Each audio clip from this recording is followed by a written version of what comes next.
নমস্কার বন্ধুরা, মৌসুমি রান্নাঘরে সবাইকে স্বাগত। আজকে আমার রেসিপি মোচার চপ। মোচার চপ বানানো যতটা সহজ, খেতেও হয় ততটাই সুস্বাদু। তাহলে বন্ধুরা চলুন শুরু করি আজকের রেসিপি মোচার চপ। মোচার চপ বানানোর জন্য প্রথমে মোচাটা পরিষ্কার করে নিতে হবে। আর মোচা পরিষ্কার করতে আপনারা সকলেই জানেন, তাই আর সেটা ভিডিও করে দেখালাম না।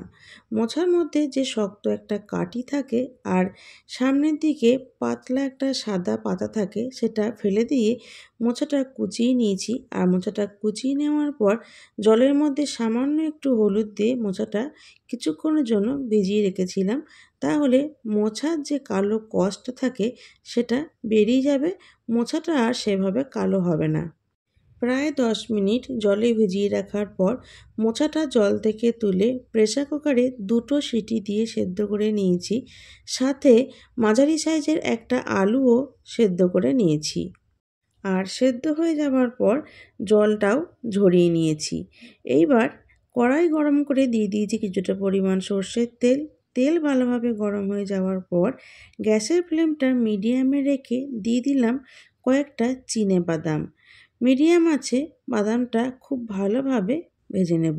হাই ফ্লেমে বাদাম ভাজলে কিন্তু উপরের খোসাটা খুব তাড়াতাড়ি পুড়ে যায় আর ভেতর থেকে বাদামটা কাঁচা থেকে যায়। তাই বাদাম যখনই ভাজবেন গ্যাসের ফ্লেমটা মিডিয়ামে রেখে ভাজবেন, দেখবেন বাদামটা কিন্তু খুব সুন্দরভাবে ভাজা হবে। দেখুন বাদামের উপরে খোসাটা কিন্তু ফেটে এসেছে, তার মানে বাদামটা ভাজা হয়ে গেছে। এইবার তুলে নেব। ভাজা বাদাম তুলে নিয়ে ওই তেলে ফোড়নে দিয়ে দিলাম সামান্য একটু গোটা জিরে। জিরেটা একটু নাড়াচাড়া করে নিয়ে দিয়ে দিচ্ছি মাঝারি সাইজের একটা কুচিয়ে রাখা পেঁয়াজ। আমি চপটা পেঁয়াজ দিয়ে করছি, আপনারা যদি নিরামিষ করতে চান তাহলে পেঁয়াজটা স্কিপ করবেন। পেঁয়াজটা ভেজে নেব, তবে খুব বেশি কড়া করে ভাজবো না। যে কোনো চপেই আপনি পেঁয়াজ দেন না কেন, চপের পেঁয়াজ কিন্তু খুব বেশি কড়া করে ভাজলে চপটা খেতে আর অতটা ভালো লাগে না। পেঁয়াজটা একটু নাড়াচাড়া করে নিয়েছি, দেখুন কালারটা চেঞ্জ হয়ে এসেছে। এইবার কিন্তু দিয়ে দেবো বাকি মশলাগুলো। দিয়ে দিলাম একটু আদা, তবে আদাটা কিন্তু আমি বেটে নিইনি, গ্রেটারে গ্রেট করে নিয়েছি। দিয়ে দিলাম 1/2 টিস্পুন জিরে গুঁড়ো, 1/2 টিস্পুন ধনে গুঁড়ো আর পরিমাণ মতো হলুদ গুঁড়ো। এইবার সব কিছু খুব ভালোভাবে কষিয়ে নেব, তবে গ্যাসের ফ্লেমটা মিডিয়াম রেখে। যেহেতু গুঁড়ো মশলা দিয়েছি তাই হাই ফ্লেমে রাখলে কিন্তু সঙ্গে সঙ্গে পুড়ে যাবে, মশলার স্বাদটাই নষ্ট হয়ে যাবে।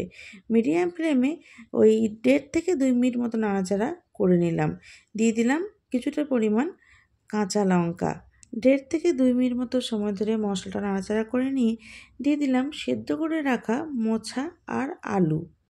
মোচা আর আলুটা গ্যাসের ফ্লেমটা হাইতে রেখে 2 থেকে 3 মিনিট মতো সময় ধরে নাড়াচাড়া করে নেব। গ্যাসের ফ্লেমটা হাইতে রেখে প্রায় 2 মিনিট মতো সময় ধরে নাড়াচাড়া করে নিয়েছি। এবার দিয়ে দিলাম স্বাদ মতো নুন, সামান্য একটু চিনি। তারপর আবারও সব কিছু খুব ভালোভাবে নাড়াচাড়া করব। আর নুন দেওয়ার পরপরই দেখবেন সেদ্ধ করা মোচা থেকে কিন্তু বেশ পরিমাণে জল বেরিয়ে আসবে। তো গ্যাসের ফ্লেমটা হাইতে রেখে অনবরত নাড়াচাড়া করে যেতে হবে যতক্ষণ না পর্যন্ত এই এক্সট্রা জলটা শুকিয়ে যাচ্ছে। আর নাড়াচাড়া করতে করতে যে সেদ্ধ করা আলু রয়েছে, আলুটা কিন্তু খুন্তি করে ভেঙে ভেঙে দিতে হবে। আপনি যে কোনো চপ বানান না কেন, সেই চপের রেসিপিতে কিন্তু পেঁয়াজ কখনোই কড়া করে ভাজলে হবে না। আর আদা রসুন যেটাই দেবেন, মশলা বেটে দেবেন না, গ্রেট করে দেবেন। তাহলে কিন্তু চপের স্বাদটা অনেক বেশি ভালো হয়।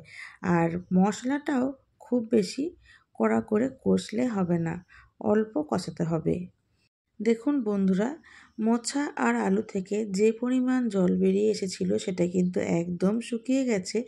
এই সময় দিয়ে দিলাম কিছুটা টোস্ট বিস্কুটের গুঁড়ো।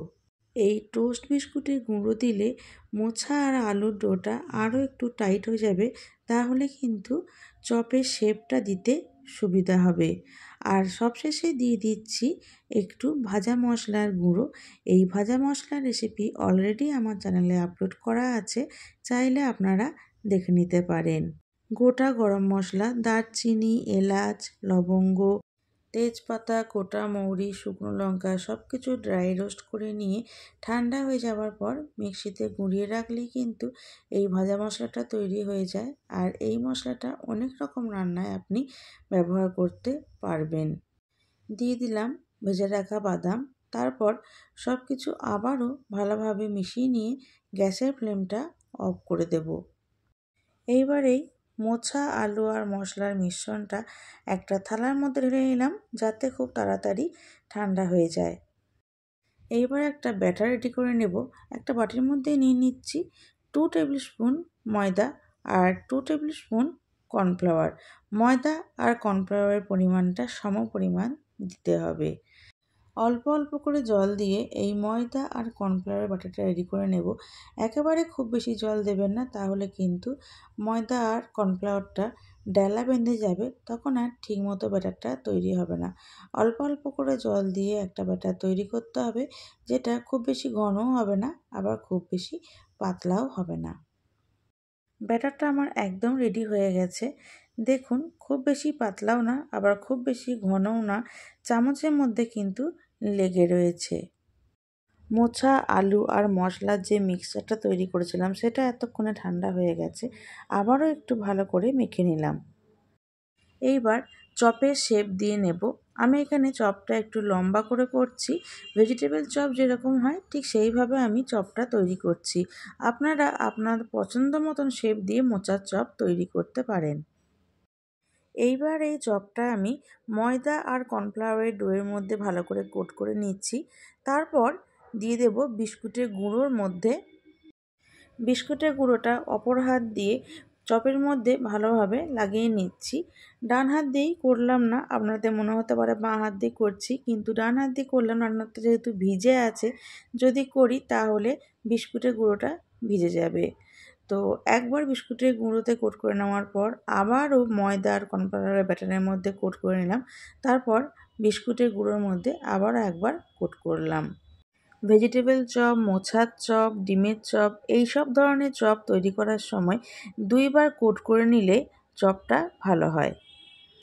দেখুন, চপটা রেডি হয়ে গেছে। এইভাবে বাকি চপগুলো আমি তৈরি করে নেব। চপের শেপ দিয়ে নেওয়ার পর প্রথমে ময়দা আর কর্নফ্লাওয়ারের ডোতে ডুবিয়ে তারপর বিস্কুটের গুঁড়ো দিয়ে ভালোভাবে কোট করে আবারও একবার ময়দা আর কর্নফ্লাওয়ার ব্যাটারে লাগিয়ে বিস্কুটের গুঁড়ো কোট করতে হবে। এইভাবে চপ তৈরি করলে দেখবেন চপটা কিন্তু ভীষণ সুন্দর হচ্ছে আর মুচমুচে হচ্ছে। দেখুন বন্ধুরা, সমস্ত চপ আমি রেডি করে নিয়েছি। চপ ভেজে নিতে হবে। কড়াইয়ে কিছুটা সাদা তেল আগে থেকেই গরম হওয়ার জন্য বসিয়ে রেখেছিলাম।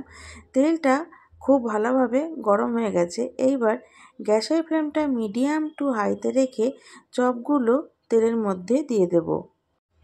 একেবারে বেশি চপ দেবেন না, কড়াইয়ে তেলের যেরকম পরিমাণ থাকবে সেই বুঝে অল্প অল্প করে চপ ভেজে নিতে হবে।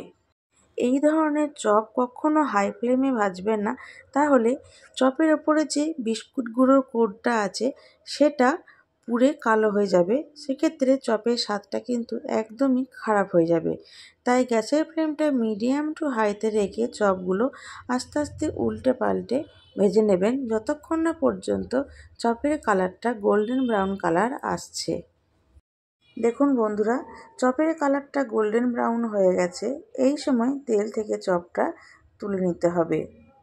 এই চপগুলো তুলে নিয়ে বাকি চপগুলো ঠিক একইভাবে ভেজে নেব, গ্যাসের ফ্লেমটা মিডিয়াম টু হাইতে রেখে। আর চপগুলো কতটা ক্রিস্পি হয়েছে সেটা আপনারা আওয়াজ শুনে বুঝতেই পারবেন। বন্ধুরা, রেডি হয়ে গেল আমাদের সবার পছন্দের মোচার চপ। শীতের সন্ধ্যায় এইরকম মোচার চপ বানিয়ে চায়ের সাথে পরিবেশন করুন। আর আমাকে কমেন্ট বক্সে জানাতে ভুলবেন না রেসিপিটি আপনাদের কেমন লেগেছে।